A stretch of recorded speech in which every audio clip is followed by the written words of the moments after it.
안녕하세요. 어긋난 건축사입니다.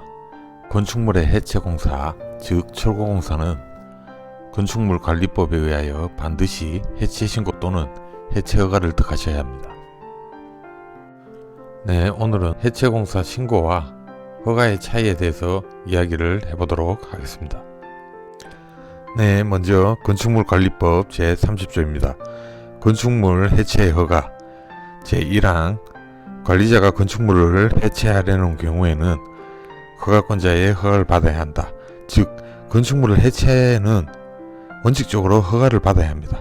하지만 요 뒤에 보시면 다만 다음 각 호의 어느 하나에 해당하는 경우 신고를 하면 허가를 받은 것으로 본다 라고 되어 있습니다. 건축물의 해체는 원칙적으로 모두 허가 대상이지만 아래에 정리된 내용에 해당하면 신고를 하면 된다는 말이 됩니다. 제1호 건축법에 따른 주요 구조부의 해체를 수반하지 아니하고 건축물의 일부를 해체하는 경우, 자, 여기서 건축법에 따른 주요 구조부라는 것은 건축법 제2조 1항 7호에 명시되어 있습니다. 해당 법령을 찾아보시면 주요 구조부는 내력벽, 기둥, 바닥, 보, 지붕틀 및 주계단이라고 되어 있습니다.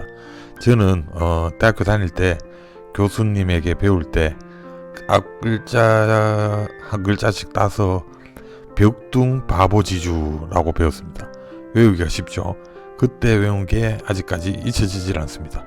벽둥 바보지주, 즉 내력벽, 기둥, 바닥, 보, 지붕틀, 주계입니다. 이 주요 구조부의 해체가 수반되지 않고 건축물의 일부를 해체하는 경우에는 해체 허가가 아닌 해체 신고 대상입니다.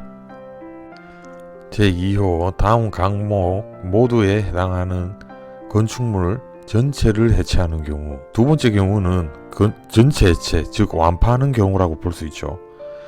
가목 연면적 500제곱미터 미만인 건축물, 나목 건축물의 높이가 12m 미만인 건축물, 다목 지상층과 지하층을 포함하여 3계층 이하인 건축물, 3층 이하인 건축물이 아니라 3계층 이하인 건축물입니다. 이 세 가지를 모두 만족하는 완전 철거일 경우에는 해체 신고 대상이 됩니다. 네, 마지막으로 제3호 그 밖에 대통령령으로 정하는 건축물을 해체하는 경우라고 되어 있습니다. 이 부분은 대통령령인 건축물관리법 시행령을 한번 봐야 되겠죠. 한번 확인해 보겠습니다. 건축물관리법 시행령 제21조 건축물 해체의 신고 대상 건축물 등 1항 법 제30조 제1항 3호에서 대통령령으로 정하는 건축물이란 다음 각 호의 어느 하나에 해당하는 건축물을 말한다 라고 되어 있고, 1호 건축법 제14조 제1항 1호 또는 제3호에 따른 건축물, 이 부분 건축법상 건축 신고에 대한 내용인데요. 네, 이 부분 바로 확인하겠습니다. 건축법 제14조 제1항 1호 또는 제3호에 따른 건축물이란 건축법 제14조 건축신고 바닥 면적의 합계가 85제곱미터 이내의 중축 또는 개축 또는 재축 200제곱미터 미만이고 3층 미만인 건축물의 대수선이라고 되어 있습니다.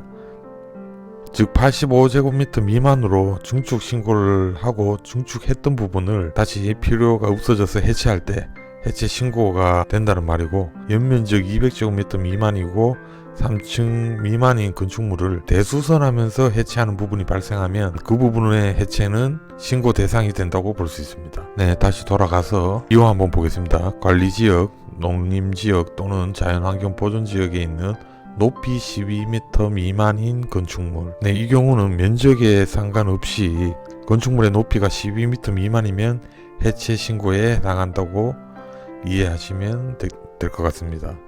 그리고 마지막 3호 그 밖에 시, 군, 구, 조례로 정하는 건축물이라고 되어 있는데요. 각 지자체별로 조례로 신고 대상 또는 허가 대상을 지역 상황에 맞게 정할 수 있도록 법을 열어두었다고 보시면 되고, 이 부분은 각 지역별로 반드시 조례를 확인해 볼 필요가 있겠습니다. 네, 오늘 이야기했던 부분을 정리를 해보겠습니다. 건축물 해체공사, 해체신고, 해체허가의 구분, 해체 신고 대상, 주요 구조부의 해체를 수반하지 아니하고 건축물 일부를 해체하는 경우. 네, 주요 구조부란 앞서 얘기했었죠. 벽, 둥, 바, 보, 지주, 내력벽, 기둥, 바닥, 보, 지붕, 툴, 주계단입니다. 그리고 두 번째, 연면적 500제곱미터 미만, 높이가 12m 미만, 3계층 이하인 건축물 전체를 해체하는 경우에는 신고기고요.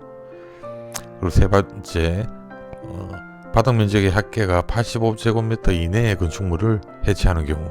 그리고 연면적이 200제곱미터 미만이고 3층 미만인 건축물에 대수선을 하면서 발생하는 해체. 그리고 관리지역, 농림지역 또는 자연환경 보존지역에 있는 높이 12m 미만의 건축물을 해체하는 경우에는 해체 신고로 가능하다는 것을 확인을 했습니다.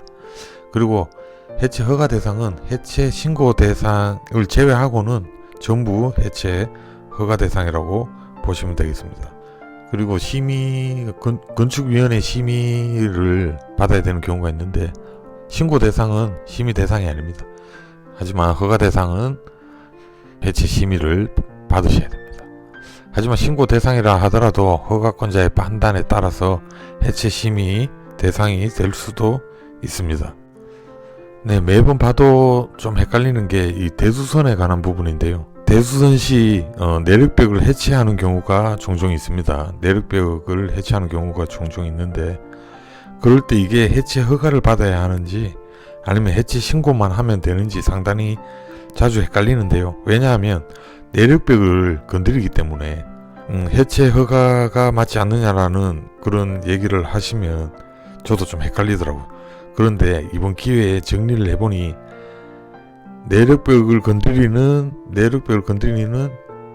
그러니까 주요 구조부의 해체를 하더라도 건축물의 연면적이 200제곱미터 미만이고 3층 미만인 건축물에 대수선을 하면서 발생하는 해체는 해체 신고로 가당하다는 것을 명확히 인지하게 되었습니다. 네, 오늘은 건축물의 해체, 즉 철거를 하는 경우 신고 대상과 허가 대상, 그리고 해체 심의 대상에 대해서 알아봤습니다. 다음에 다시 찾아뵙겠습니다. 감사합니다. 안녕히 계세요, 여러분. 전 이 세상의 모든 굴레와 속박을 벗어던지고